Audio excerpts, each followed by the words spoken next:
The cameras were rolling, the lights were bright, and the studio audience was buzzing with laughter as Steve Harvey cracked another one of his signature jokes.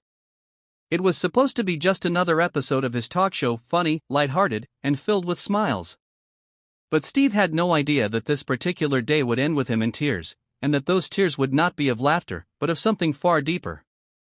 What happened next would not only silence the audience but also leave millions of viewers around the world profoundly moved. The producers had told Steve there would be a special guest near the end of the show, but they kept the details under wraps.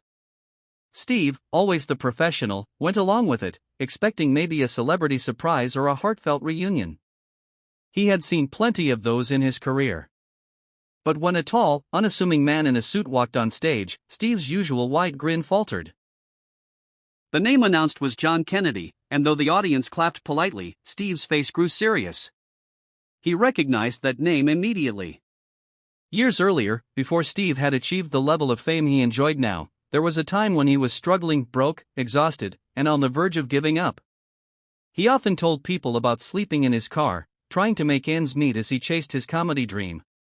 But there was a chapter of his story he rarely shared publicly, one that involved a quiet act of kindness that changed everything. That act had come from a man named John Kennedy. As John took a seat across from him, the cameras zoomed in.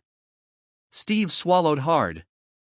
"Man, I wasn't expecting this," Steve said, his voice already trembling. John smiled gently.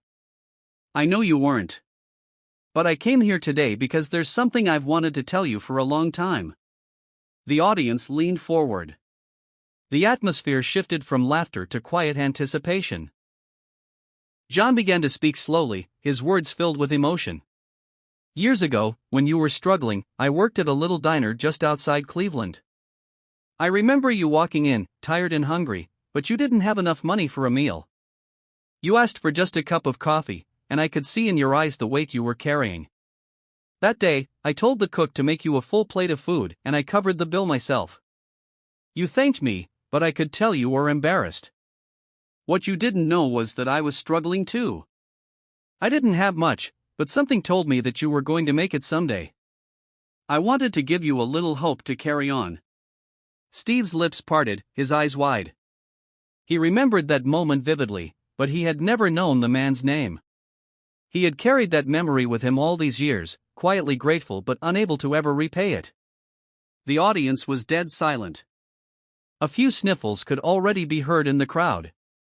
John continued. "What I didn't know then, Steve, was how much you would go on to inspire people, not just with your success, but with your heart. I've